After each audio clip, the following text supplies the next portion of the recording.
What's up, everybody? I am R.L. Hardy, and welcome to another segment of Whiskey Tango Alpha Foxtrot. Wow! Tick-Tock goes the Doomsday Clock. Oh, yeah, how are we doing now that we are officially enemies of the free world? Jesus Christ, in a whorehouse, folks. And you know, giving credit where it's due, I do acknowledge that there are several folks who are starting to wake up and smell the napalm, but so this really goes out to those who are still sane-washing this shit show. And that really comes down to one question. What is in it for you?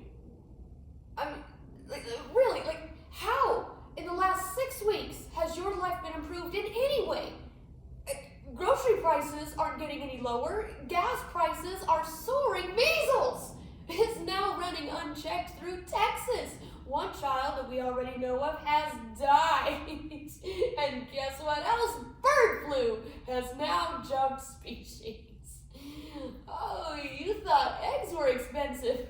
Get ready for a beef shortage. And hey, you know, since it's open season on immigrants again, we're not going to have the manpower to pick all the produce that we need. So, looks like we're going to tackle that American obesity problem after all. No subscription required.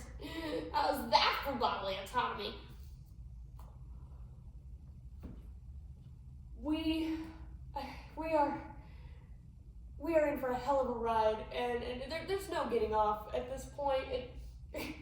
Unless, of course, you're one of those sex trafficking pedophiles that are being let back into the country. That's right. Self-proclaimed misogynist and his douche nugget brother, Andrew and Tristan Tate, respectively, are now being fast-tracked back into the country via the state of Florida. Yeah. The state that had declared only last year that children are no longer allowed to learn about their bodily functions, but they are still required to carry their rapist fetus to term.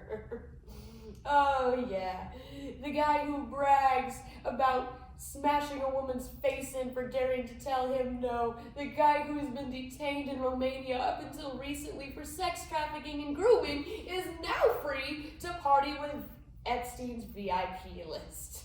How apropos. And speaking of those guys, American jobs are being gutted left and right. And I mean this literally because even Orange Julius Caesar's most devout bootlickers are starting to feel the pain of what they so gleefully assumed was only going to happen to the other people. Americans are losing their jobs, vital funding is being vital research is being defunded. And oh, by the way, guess what your dear great leader Adolf Hitler has been doing all this time? He's been golfing on your tax dollars. He's the only president in our history to have attended the Super Bowl. And he didn't even stay for the whole thing. Millions of taxpayers' dollars wasted, so this guy's fragile posse can get triggered by the halftime show. And they call progressive snowflakes?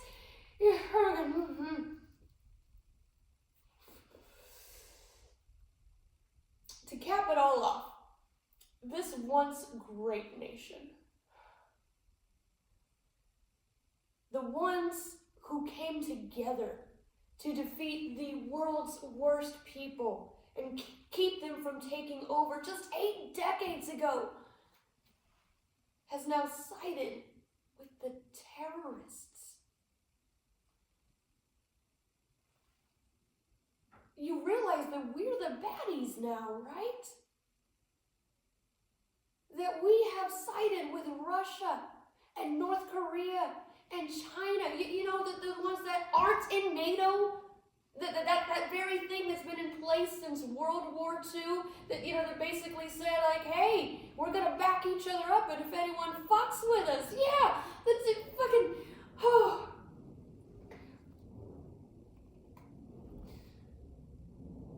We have pulled funding from Ukraine, though they have to protect Ukraine from us now. of this.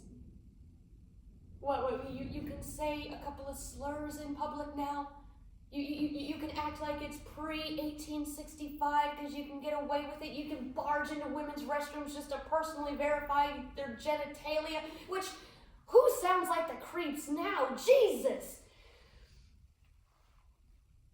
We are in for a shit show like you can't even imagine, folks. And I know that it's overwhelming and frightening and stressful, but that's exactly what they're counting on. This is how fascists win. Remember, it only took the actual Hitler like 57 days to dismantle democracy. You know how he did it?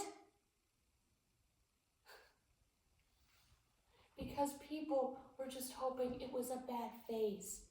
That they could just vote it out in a few years, that the right people would stop it from getting too bad, that other people would do the fighting for them.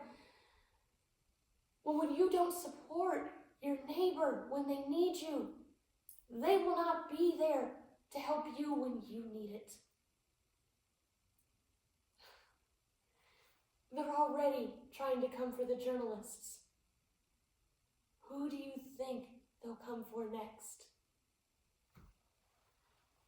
And if you think you're an exception, you're wrong.